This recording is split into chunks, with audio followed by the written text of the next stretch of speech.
या फिर लोग खामनेई की तारीफें कर रहे होंगे। सवाल अब यह पैदा होता है कि डोनाल्ड ट्रंप ने आखिर ऐसा क्यों किया?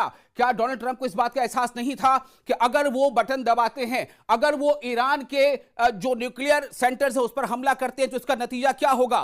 खामनेई, आयतुल्लाह अली खामनेई 85 साल लगभग इनकी उम्र है, उन्होंने साफ तौर से कहा है कि हमारे पास अब इस बात के कुल्ली इख्तियार मौजूद हैं कि हमारे ऊपर चूंकि हमला हुआ है, इसलिए हम अब उन मुल्कों को जिन्होंने हम पर हमला किया है उन पर जवाबी हमले का हमारे पास पूरा इख्तियार है।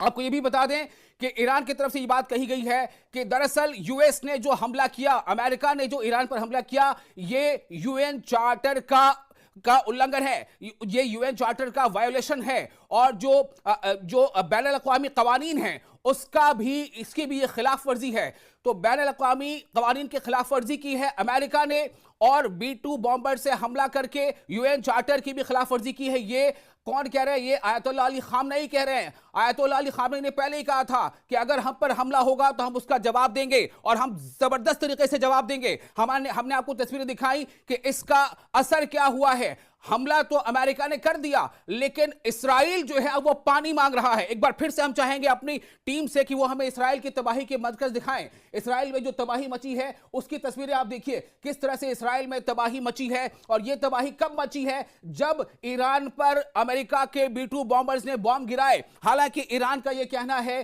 कि बमबारी से पहले हमने अपने न्यूक्लियर बराकिस से तमाम जो अफजूदा न्यूक्लियर्स हैं, यूरेनियम्स हैं, उनको कहीं और मुंतकिल कर दिया था। यानी हमने तमाम जो यूरेनियम जो मटेरियल है उसे कहीं और मुंतकिल कर दिया था, लेकिन उसके बाद भी हमला हुआ है तो इस हमले का जवाब हम देंगे। और आप देखिए इस हमले के बाद तबाही के ये नजारे, ये वो तबाही के नजारे हैं जो इसराइल में हुए हैं। इसराइल में हाइफा में तबाही हुई है, इसराइल में तेल अवीव में तबाही हुई है। इसराइल के पोर्ट सिटी जो हाइफा है वो तो लगभग 30 से 40% तबाह हो चुका है। जी हां, जबरदस्त धक्का लगा है इसराइल को, इकोनॉमिकली तौर पर, माशी तौर पर जबरदस्त धक्का इसराइल को लगा है, चूंकि उसकी पोर्ट सिटी जिससे उसकी काफी बड़ी मईशत को उससे एक तकवीत मिलती थी, पोर्ट सिटी हाइफा, तेल अवीव, यानी कि नदर्न इसराइल और सेंट्रल इसराइल, नदर्न और सेंट्रल इसराइल, इन दो जगहों पर जबरदस्त बमबारी हुई है, मिसाइल से हमले हुए हैं। और आमतौर से ऐसा होता था कि ईरान जो है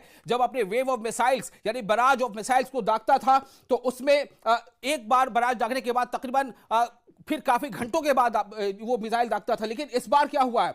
इस बार ये हुआ है कि इसराइल के ऊपर जो ईरानी मिसाइल दागे गए हैं वो आधे घंटे के अंदर तकरीबन 30 मिसाइल दागे गए हैं, और सब बैलिस्टिक मिसाइल हैं। बैलिस्टिक मिसाइल को रोक पाना